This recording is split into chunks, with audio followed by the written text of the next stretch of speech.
Hi there everyone and welcome to our latest webinar at Furious. Today we're going to be looking at the key to unlocking home builder success. It's great to see some of our clients here today, some familiar faces that we're speaking with and some new faces we never met before. I'm joined today by my Managing Director, Paul Earnden. Paul, do you want to give a bit of an intro to yourself? Yeah, sure. Thanks, Jonny. I'm Paul. Met many of the clients on the webinar here before. And as Jonny said, some new faces.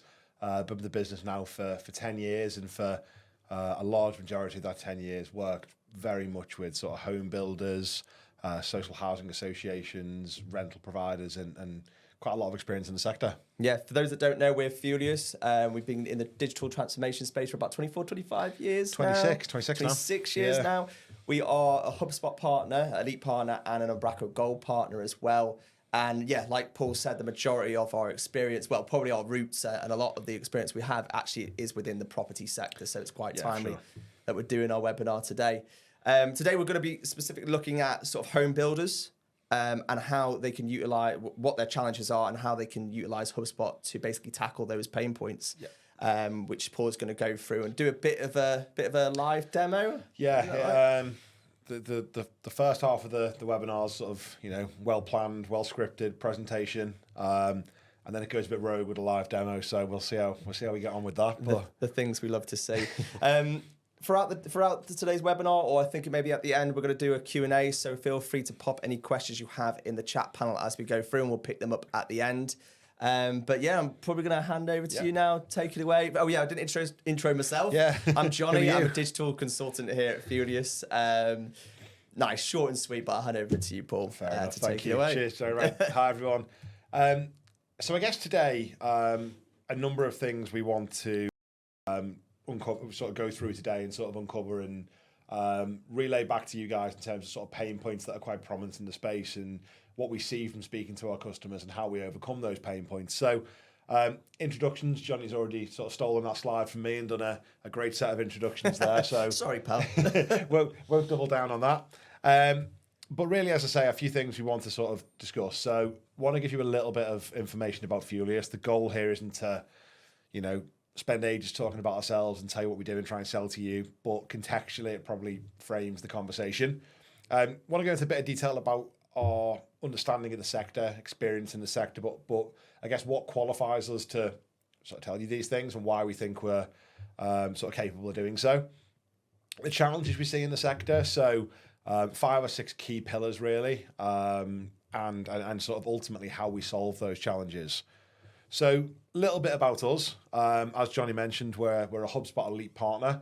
The numbers fluctuate every now and again as to how many there are, but at last count, there's about 16 in the UK, 40 odd globally, and of all the elite partners that exist, those that are as sort of accredited as ourselves, is not a huge amount. So that places us in the top 0.15% of HubSpot agencies globally. In addition to that, we've been working hard with Umbraco now for many years. Did we start from version 1, is it? Yeah, right? Yeah. So version 13 now. So we're actually the 5th longest standing Umbraco Gold partner. And now there's 200-300 of them. So, it's a great platform we use often in the property space, and a platform that plays really nicely with HubSpot when we need it to. So we may talk a little bit about that. And I guess in terms of sort of what qualifies us, so a lot of people on this call will remember us when we had one company called Prodo. And 2 years ago now, we made a decision to split the company into 2. Furious, that is the company that myself, Jonny, and everybody at Furious work for, which focuses on sort of 3 things: digital transformation, CRM implementation with HubSpot, and marketing automation primarily with HubSpot as well. But prior to that and prior to the split, we were called Prodo. And a big portion of our business over at Prodo was working with social housing associations. So as you can see, anybody who is aware of this sector, Sovereign, Nottingham, Northwoods, Accent, Hightown Network, a real good sort of selection of social housing associations there. And what we've seen over the years with social housing associations is them becoming more and more commercial property developers and commercially minded property developers. So, building new build estates, so to say, private sale, shared ownership and whatnot. And as a business, the sort of more we got into the space of social housing, we also saw ourselves starting to sort of migrate into and move into property developers that were outside of the group of social housing providers as well. So, what we have here is a number of our clients. There's many more, some of which are home builders, some of which are sort of associated providers to the home building space. And with a lot of the clients you see on the screen here, we have everything from, those that sort of build a certain amount of homes per year and those that are much larger. And upon speaking to our customers and upon speaking to both private home builders as well as social housing associations and, doing research into the wider sector, which we do very regularly, there are a number of common themes we see, which we'll discuss. But as an agency, we are very, very development focused and we do a lot of integration work. And the reason that's important is because there's a lot of systems in this space. There's, systems that can, but often don't talk to one another. We have things like PDCRM, we have Coins, we have Cobricks, we have dynamic systems and whatnot that often us as a CRM implementation agency, we're often, connecting those with HubSpot, and we're often ensuring that we have a real solid flow of data and all systems talk to one another. And as an agency, there's pretty much nothing we can't integrate with. Integration's a big speciality of ours. We've been doing it for 26 years. And I think where we really shine is when we do quite complex things in HubSpot, particularly with integration into a variety of systems. So, the systems you have in your organizations at the moment may be some of the systems you see on the screen right now. They may be proprietary, they may be archaic, they may not have any documentation, APIs might be limited. That doesn't really concern, doesn't really worry us. And we do a lot of those integrations, don't we? It's something I've seen, particularly in the last 18 months, come up even more and more. I mean, it already was pretty much there, but it comes up in nearly every conversation, is particularly sort of in this market. And for those that are familiar with HubSpot, obviously they have the native integrations. This is something a bit different from that. It's more custom because once you get into the weeds of it, not everybody has the same need for an integration. Like there is that dynamic sync, isn't there, in the native, but we've had lots of customers come where it doesn't quite fit their needs. It's great for the majority, but if you want that specific data and it's not included, that's where you have to sort of go down the custom route. Yeah, and I think, I said I wouldn't talk too long about us, and I will wrap the us part up in a second, but everybody talks about integration in a slightly different way. And I think for me, I see vendors saying they do integration, and what they really mean is, as long as there's a HubSpot marketplace plugin, or as long as there's a Zapier connection, or there's another platform as a service such as make.com or whatever, they can sort of make some things work together. But when we do integration, we build complete custom bespoke integrations where we write APIs, we write SDKs, we build middleware with Azure functions, and we make these systems talk to one another in a way that is completely bespoke to your business and your business needs. Okay, so key challenges faced by home builders, and to sort of preface this comes from many years in the space. It comes from conversations with our clients. It comes from conversations with prospects. It comes from industry events we attend, trade shows and whatnot. And I think what we try to do here is keep the challenges related to challenges that we as, a digital integrator, a digital agency can solve. I have no idea about the challenges to do with the supply chain of bricks and roofs being erected and whatnot. So the digital challenges, I would say, faced by home builders. If we can solve them, we will. We'll give it a good go. Yeah. And I think really they fall into a number of categories. So we'll drill into these in a bit more detail. But I think a key challenge in this space is fundamentally lead generation. And there's a number of points there which we'll touch upon in a subsequent slide. But then there's that entire journey from almost lead through to revenue. And I've separated them intentionally for a following slide. But I think what I see a lot of with home builders is a complete breakdown sometimes in being able to follow a lead all the way through the business and being able to understand where leads are up to at any one time, regardless of the site they're on, regardless of if it's a property in Glasgow, a property in London. And it's a real area of challenge, I think, in the space. And as I say, we'll touch upon all this in a subsequent slide. Marketing attribution's a key one, isn't it? We see a lot of, not even just in the home building space, to be honest, just across our entire client base. We see a real breakdown of ability to understand how well marketing's performing. So on a top level, people understand we've put X £100,000 this year into biddable media, PPC and whatnot, and we know we've sold this many homes. But it sort of stops there a lot of the time. Not that many organisations in this space can tell me, that this particular blog has generated £712,000 of net new lead flow, and sort of really follow that whole journey. It's great for seeing where budget's going and working as well, and doubling down on that. Yeah, stop spending money on things that don't work and spend more on stuff that does. And then I think the ever-changing expectations of prospects. So I think this has probably been somewhat amplified in a COVID world, but we'll touch upon that. I guess related to that is the changing of customer expectations. So people buying homes, especially sort of new builds and off-plan homes and whatnot, they have pretty aggressive expectations as to how they're kept up to date with and how they're communicated to and whatnot, and that is ever-changing.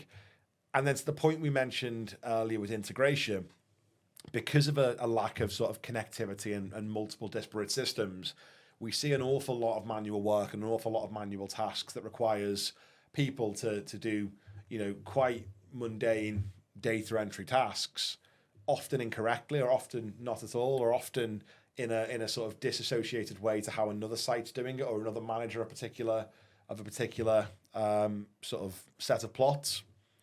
So if we kick off with sort of the lead to opportunity journey, I think one of the things I see and we see very often is multi-site lead generation strategies. And if we it sounds quite complex that, but if I take that down, I work with a number of national home builders who may have a development in Chester where we're based. They may have a development in Liverpool. They may have developments in Bournemouth. They may have developments in Scotland. And the approach to lead generation is wildly different on a site-by-site basis. I think it's quite common in organisations of your size, or some of the attendees on the phone today, on the webinar today. I think it's quite common that we see sort of individual budget holders as site managers or marketing managers of sites, so to say.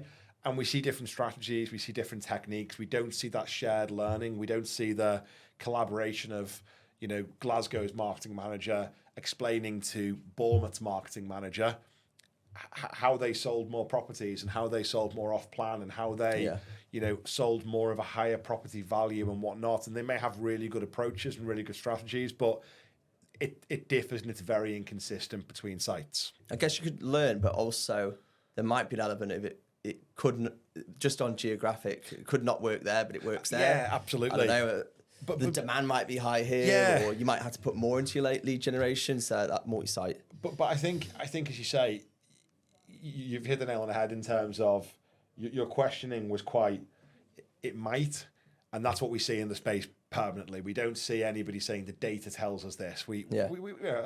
Saying we don't see anybody's unfair, we do.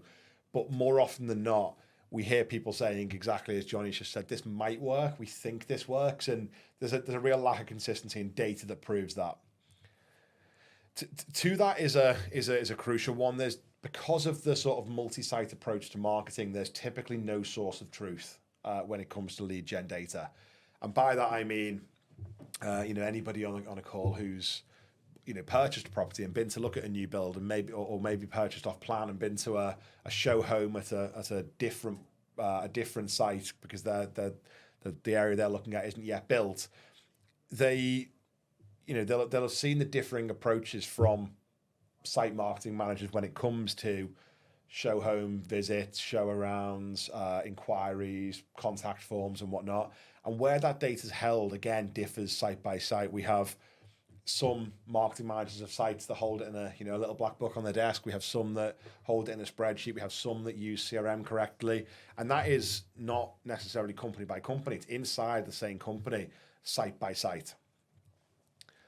I think at the same time, there's no real guarantee. Well, there's no guarantee ever, but there can be a lot of tire kickers when it comes to sort of show homes, and there's no real guarantee that show home visits have high intent or that they're qualified to buy, and there's no real tooling often in place to handle that qualification or systems to handle that qualification. And a big one for me, and something we spoke a lot about, and something me and Jonny and the rest of the team here have solved many, many times, is that there's often no defined follow-up process or a defined show-around process.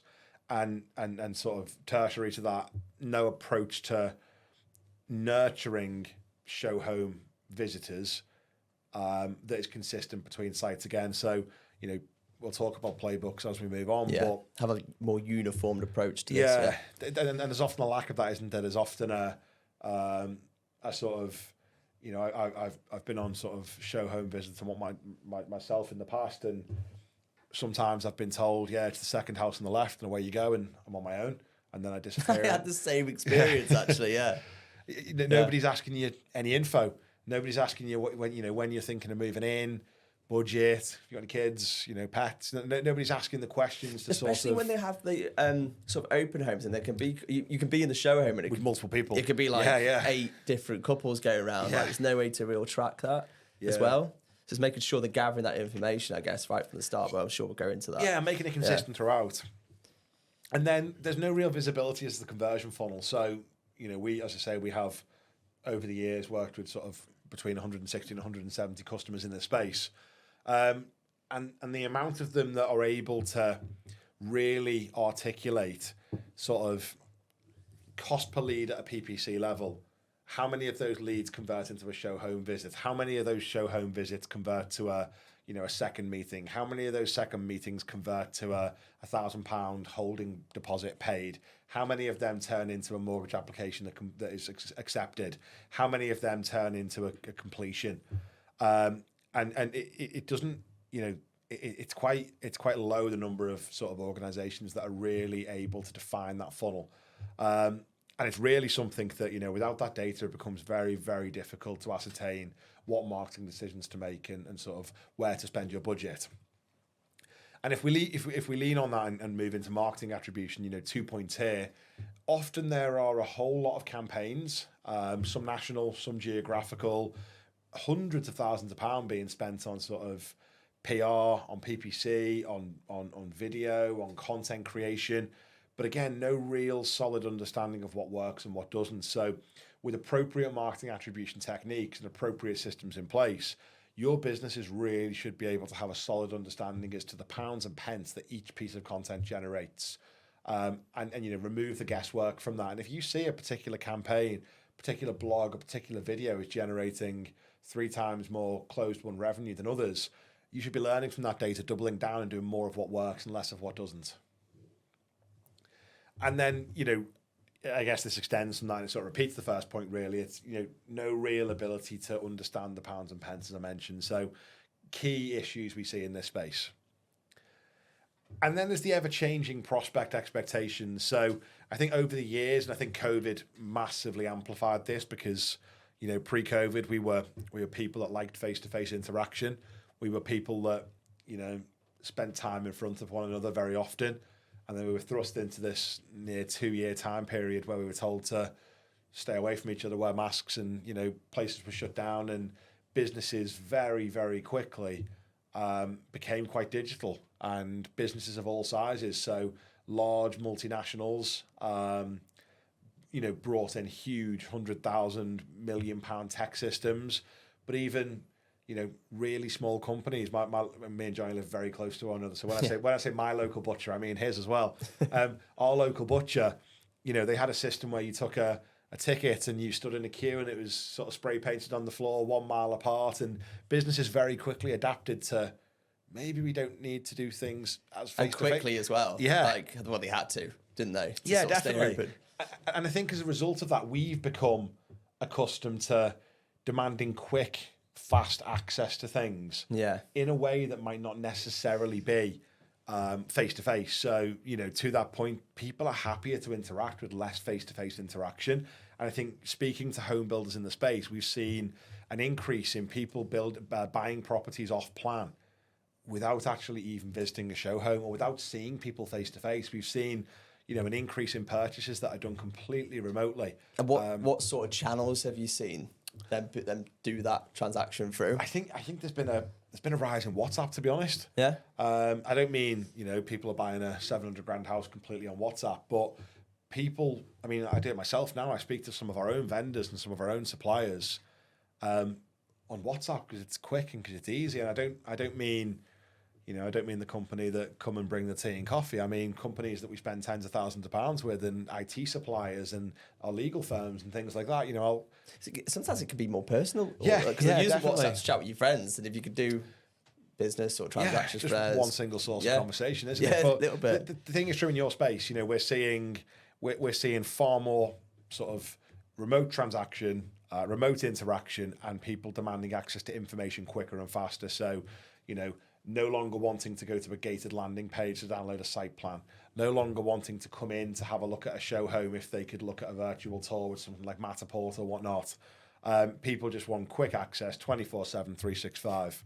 And not just, I know you used COVID as an example there, but I don't think it's just that. It's like other sectors are doing it. So if they're used to sort of like the e-commerce experience where you can get next day delivery, like it's other sectors are driving this change for the property, I guess, as well. Yeah, I think it's incredibly frustrating when, you purchase something from ASOS or Amazon and you get it next day and you sort of become accustomed to that level of speed, and then you transact with something totally differently and you're told it's 10 to 14 days or you're told it's 3 months, and it's wounding sometimes, isn't it? Yeah. We've been blessed as a generation, I guess. Definitely. On demand. So in terms of customer expectations then, so at this point we're looking at, you've been through the entire journey of sort of lead gen, post lead gen, you've sold somebody a property, that individual's moved into, the property's been built, individual or couple has moved into said property.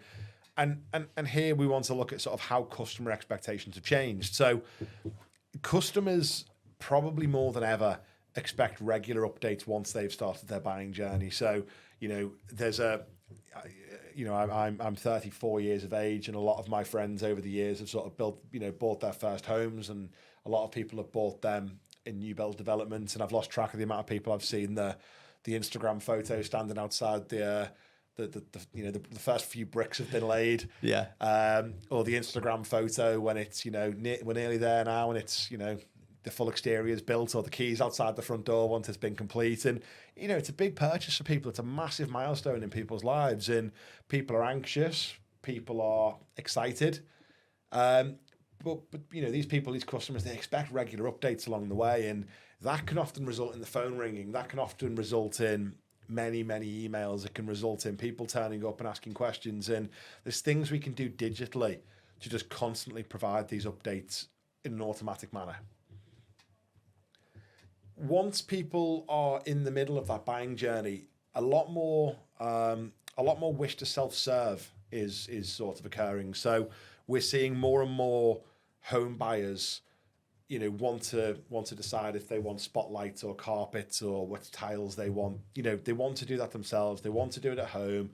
They want to do it on a Saturday night with the Chinese, and they want to sit down and plan their home together. They don't really want to come to a show home and go through ring binders and little swatches of carpet and whatnot. And I think the expectation to be able to self-serve is greater than ever. And that expectation to self-serve doesn't stop there. Once people move into their property, I think someone I'm obsessed with is the Welsh guy on TikTok. I've seen this. As you know, I don't have TikTok, but I get sent these videos all the time. The snagging guy, I can't. What's his phrase?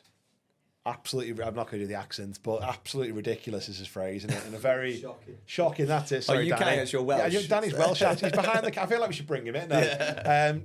Danny's Welsh actually, and he's got the accent. So at one point, maybe we'll get him on. But his phrase you've probably seen. It was absolutely shocking in a very southern Wales accent, and he goes round properties and he goes round and does his snagging. And I know nothing about building, but I now know what out of plumb means, and I see the tools they use to measure wonky walls and whatnot. And I have friends who are builders and whatnot, and I've spoke to them about it, and their impression of him is very different to mine. And they often talk about how this is just quite normal in new build houses. They have to settle. This is quite normal, and they all get fixed. The site managers ensure all these issues are fixed.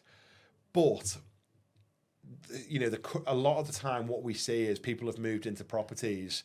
The way they get these issues fixed is looking outside the front window to see if the site manager's walking past and grab them if they are, and go to the show home office and 9 o'clock in the morning on a Saturday come and pester you, and phone calls and emails and escalate to head office, and a very, very lengthy, disappointing process. Which isn't good for the business either, or to be able to track those complaints. No, it's a poor customer experience, but it's taking away resource from your team who should be focusing on lead gen acquisition and taking people around show homes and selling more homes.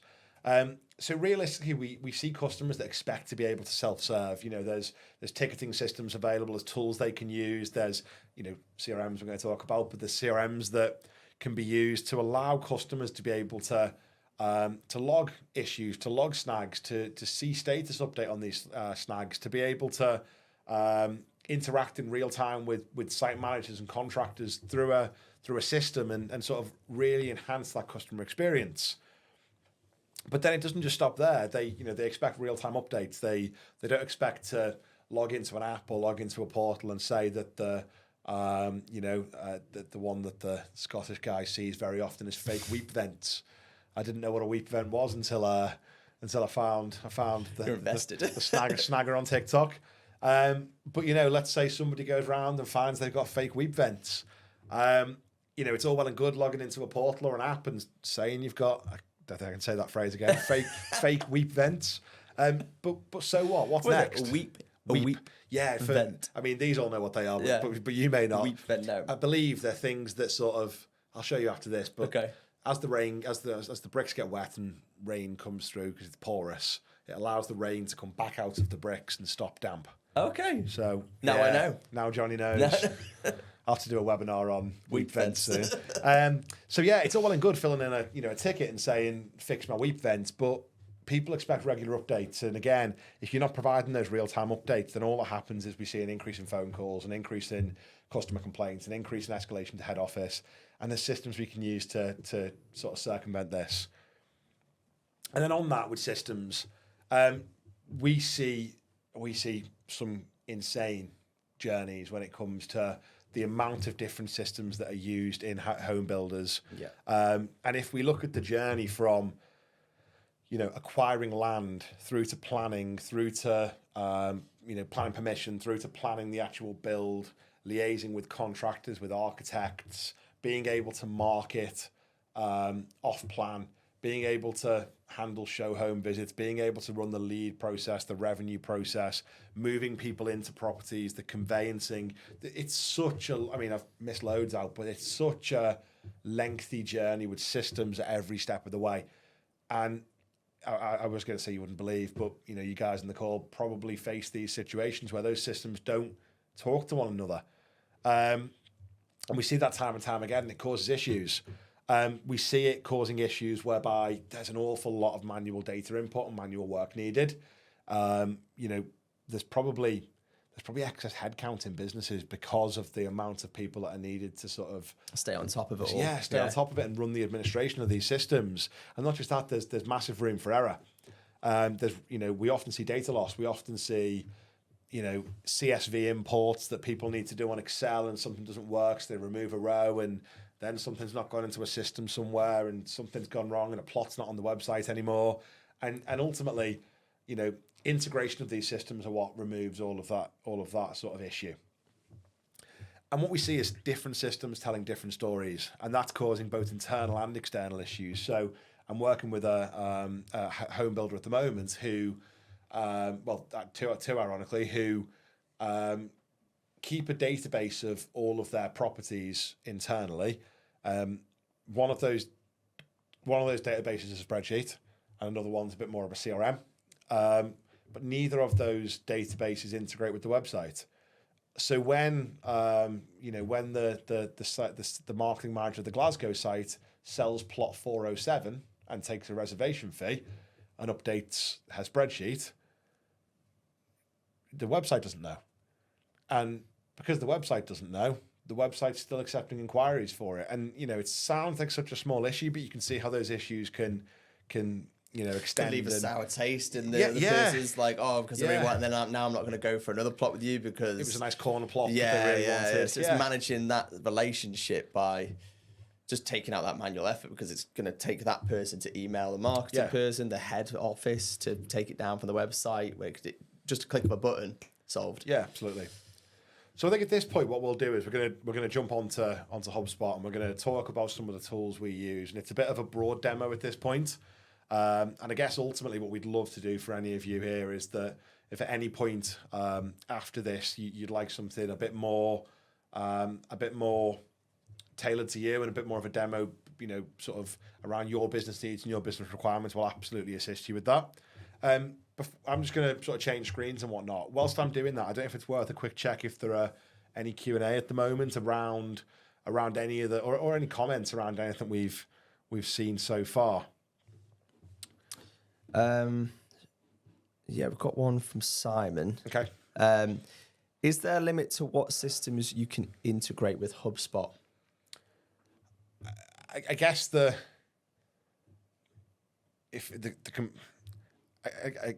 no is the short answer, with a hint of yes, and I would say the hint of yes is obviously there's going to be, you're going to struggle to integrate it to your kitchen fridge. But imagine if you could, though. I mean, you actually can get smart fridges with cameras in now, so maybe you can. But your microwaves, you're going to struggle there. But to an extent, any commercial system, there's often ways to handle integration with or without APIs. So we're working with a company at the moment who the system doesn't have an API, but it has the ability to store files on an FTP directory. So what we're doing with them is building an integration, a piece of middleware which runs a nightly cron job. At 1 o'clock in the morning, the required files from their system are pushed onto an FTP directory that's encrypted and authenticated and whatnot. And at 2 o'clock in the morning, our system goes to that FTP directory, pulls that file down and does what it needs to. So, whilst there is no API integration, data flows between the two systems. Brilliant.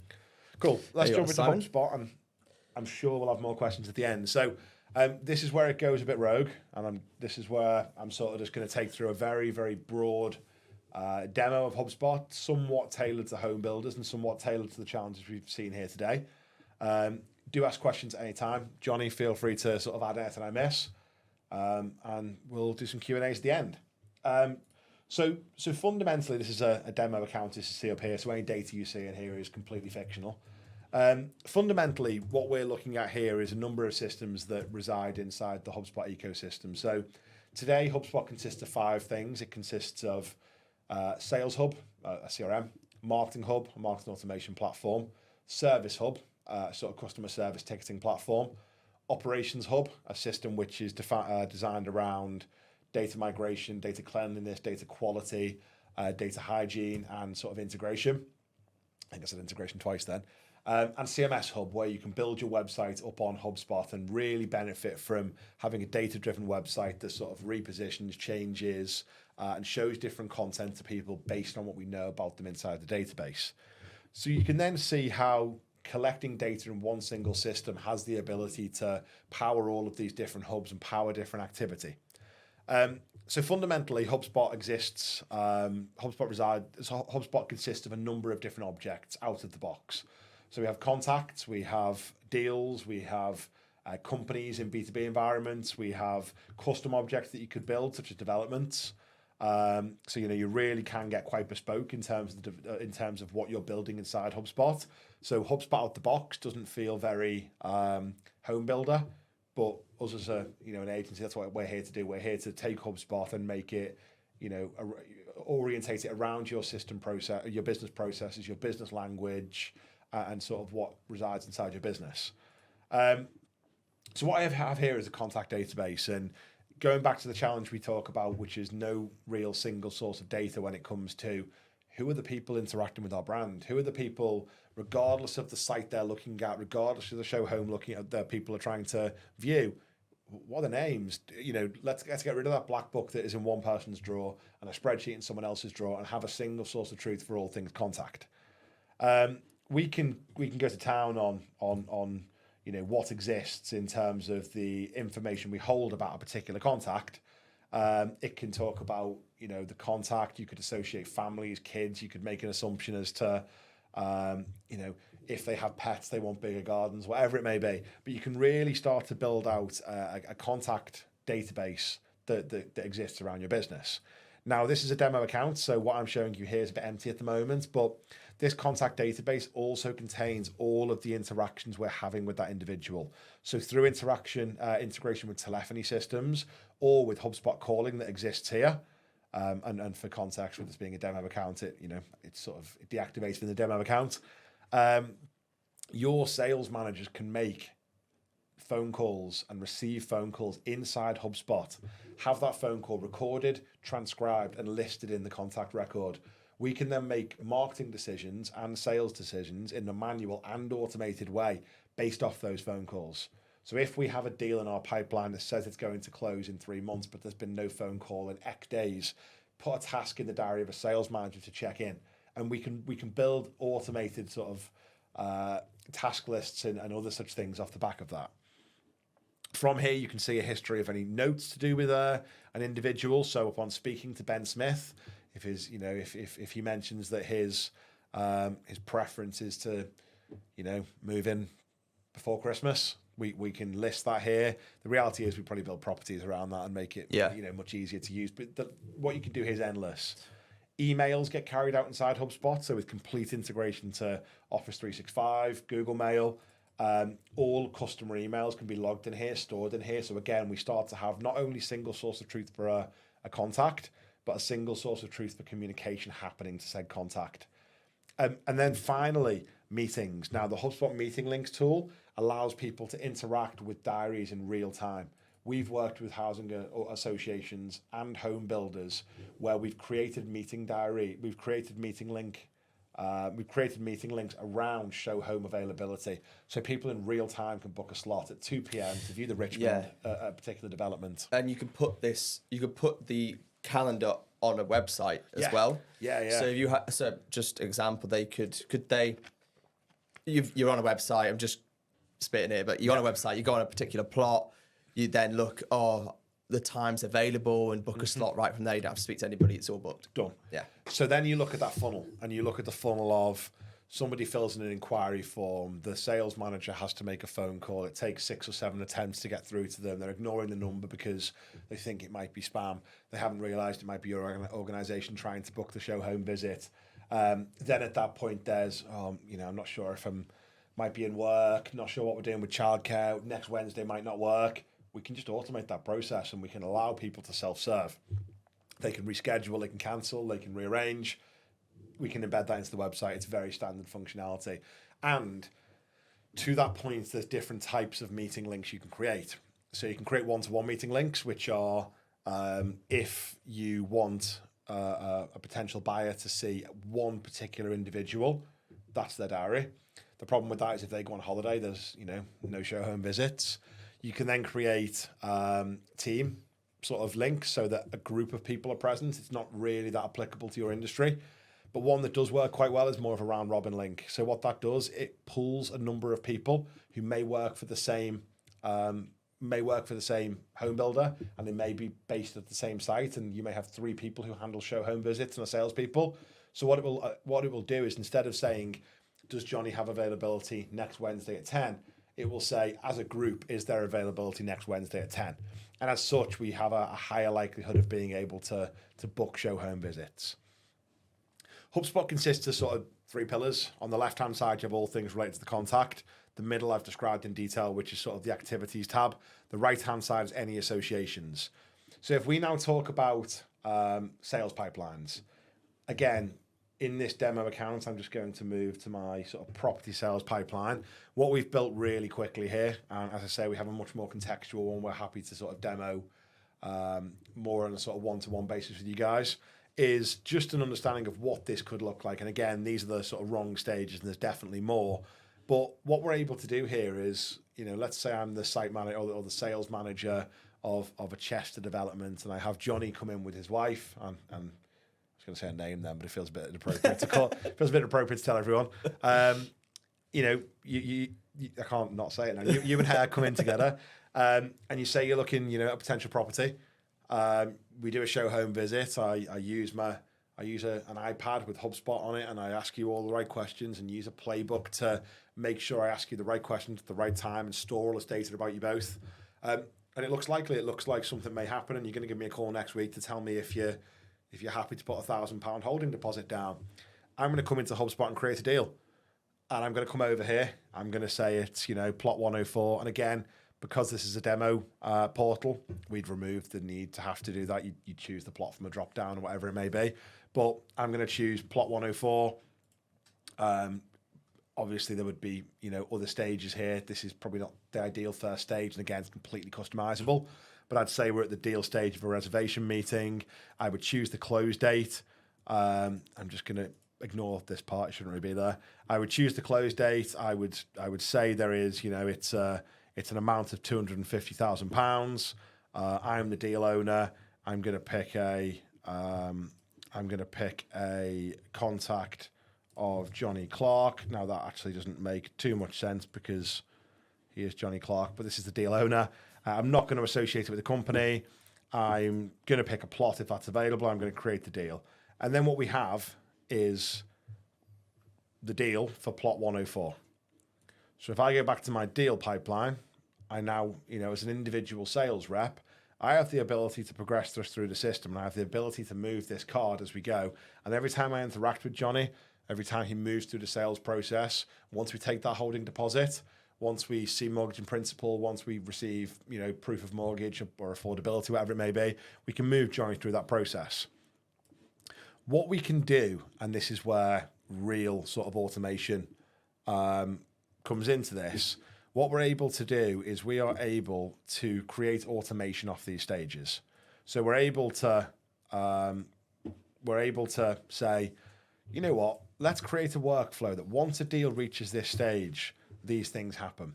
So we can create tasks for sales reps. We can send internal email notifications. We can send external emails. We can send text messages, trigger WhatsApp. We can update values inside CRM. We can trigger marketing emails. We can do things with the data.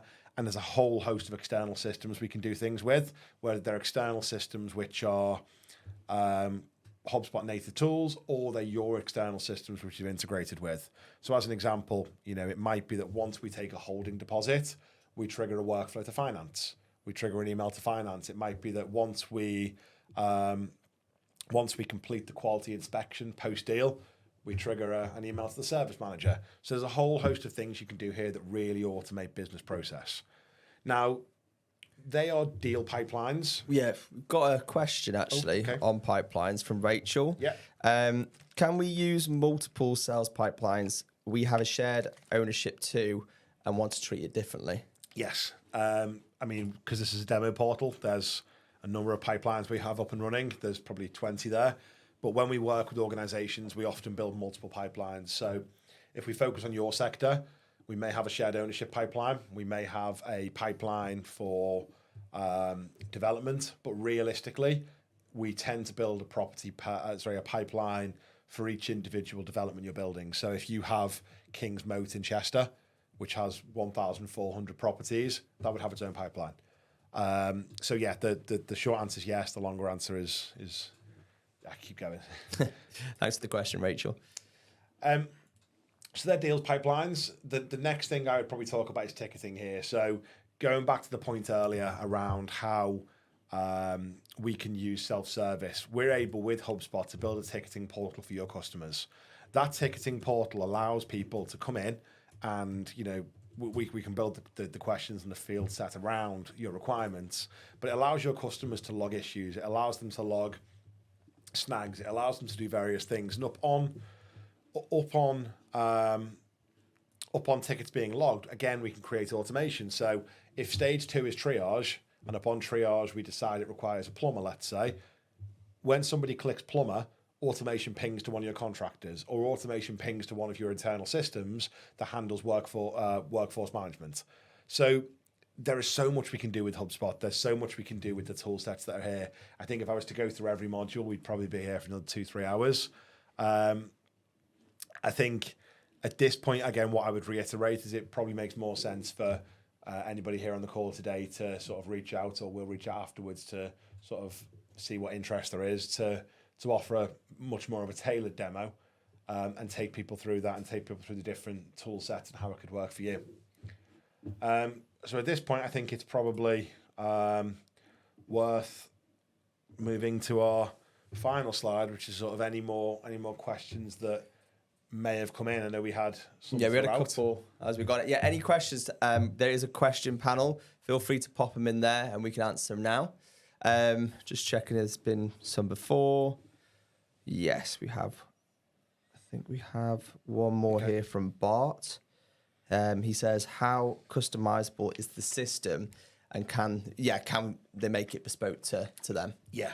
I think it's very difficult when you do a sort of demo to the masses when it comes to HubSpot, because it's very difficult to show something contextualized and something personalized, but we build complete custom versions of HubSpot to work with your business processes and even your business language. So you may call something a plot, somebody else, another organization might call it something different. We can tailor HubSpot around that and really build it around your needs. Yeah, brilliant. Also, you mentioned the contact, when you can see the contact profile and the deal profile, that can be customizable as well, can't completely. it? And to be honest, since HubSpot in September inbound in Boston, maybe slightly earlier, they announced CRM extensibility. So that is the ability to now build complete custom React coding within CRM. So now there's things we can do around, around integration within HubSpot. So instead of just passing data in, we can have mini apps inside HubSpot, and we can build trackers, and we can build, complete custom coded modules that just weren't possible previously. Yeah, I know that's some conversation I'm actually having recently. Is like they want a particular sort of widget that's not available in the sort of modules that pre-exist in HubSpot. Yeah, it's kind of going more up market, isn't it, by having that ability to be able to be customizable in that way. Definitely, and I think HubSpot's evolving that to the point where people now develop within HubSpot. There's, back in the day, a couple of years ago, you did the bulk of your work inside the GUI at HubSpot, and you logged in, you went to the admin panel, and you made changes, and things happened inside HubSpot. That's certainly still true, but now you're able to physically commit code to the environment and build custom systems around your needs. Just another use case here, actually, I can see from the attendees, there's a couple of individuals here from sort of housing associations, but from the sales part of housing associations. We're actually working with a large amount of housing associations at the moment around using this as a system to handle shared ownership. So shared ownership was sort of briefly mentioned before. Shared ownership is no different really when it comes to CRM. Obviously, pricing is different, and there's a rental income and whatnot, but we can handle all that in price books, in deals, in product libraries. But with shared ownership, obviously in the UK there is somewhat of an affordable housing crisis, I would say, and speaking to social housing associations, we see time and time again how one particular property may, a development of 15 properties might go on the market in a shared ownership capacity, and they may get anywhere from 100 to 1,000 applications per one of those properties. And we're actually using HubSpot as a system not only to handle that, but to also remove the manual process that's required to tell people they've been accepted or rejected, handle the application process, pass off to know your customer suppliers, handle all things related to onboarding of the rental income and whatnot. And our sister company does a lot there around self-service portal and whatnot. But HubSpot plays a massive part in that space for us as well. And it's a space that isn't sort of exempt from being able to use this and being able to benefit from this. Yeah, brilliant. No questions coming, but I've got a question for you. In your opinion... Is it about weep vents? No. I might have some other questions, maybe later on in the week. I'll message you on WhatsApp. Yeah. No, why do you think, in your opinion, why do you think we're seeing a shift of these home builders coming over to HubSpot?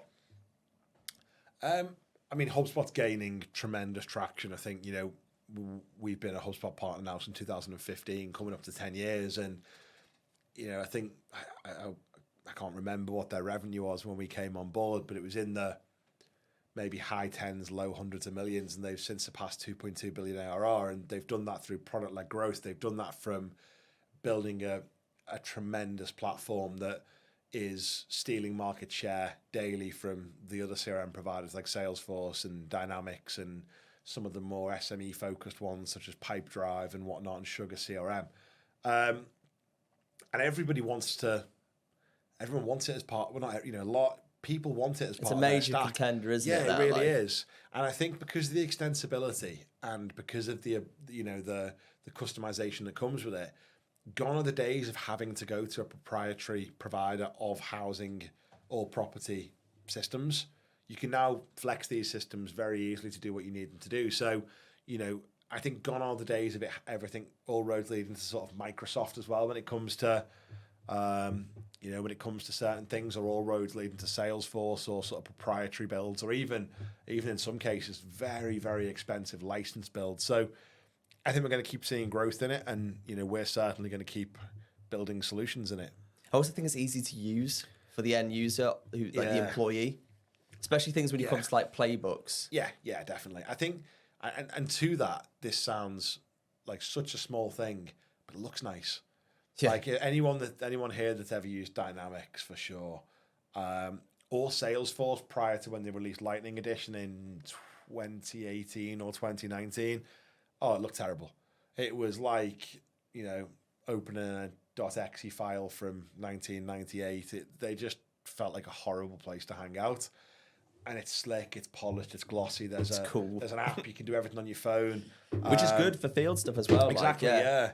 Forget that. And the functionality, some of the AI functionality they released at Inbound, we're getting to a situation now where that support, you can launch a chatbot on your website with HubSpot that scrapes your website's content, scrapes the knowledge base articles that you create up on Service Hub, learns all of that information and answers questions as a human based on your information. So if you have blog content and, ebooks and whatever it may be that talks about, you have a 90-day moving in process that consists of this, and the gold package gives you this. If you say to that chatbot, what's your moving in process like, it will literally recite your information without feeling like a bot. And it isn't just generalized GPT stuff, it's your information scraped from your website. So, living in the future. Yeah, so who wouldn't want to play? Who wouldn't want that as part of their stack? Yeah, it makes the job easier anyway. Yeah, and I think the final point to that is it's integration, extensibility. I think, it's so easy to integrate with. There are a lot of HubSpot vendors in the space, and I think it's quite controversial, but there's a bit of a HubSpot. There's a bit of a mentality from some HubSpot vendors, which is, cut me, I bleed orange. HubSpot's the best system in the world. Salesforce is terrible, or swap Salesforce for any other system. And I couldn't disagree more. I think, there are applications where Salesforce is the right fit for an organization. There are applications, if Elon Musk, I wish he would, but if Elon Musk phoned me now and asked me to implement CRM in SpaceX, and he wanted the CRM to handle rocket fuel and calculations and help launch, I would say HubSpot's not the right tool.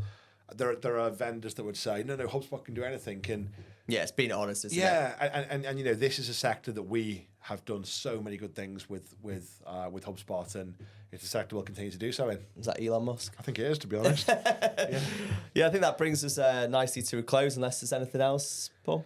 No, just thank you for everyone, for attending. We've got current customers. There's some people I can see that we've spoken to recently, and there's names and sort of company names I can see on the screen that we've not had the benefit of speaking before, and hopefully we do now. So thank you very much. Yeah, like Paul said, if you want to see a bespoke demo of the platform, how it can be used for your business and your pain points solved, more than happy to have that conversation. There will be a survey when this webinar finishes. Feel free to fill that out. It'd be really helpful for us to understand more about you and for the wider team as well. But yeah, thank you for coming today. And we hope you enjoyed and got a lot of value out of the session. Thank you.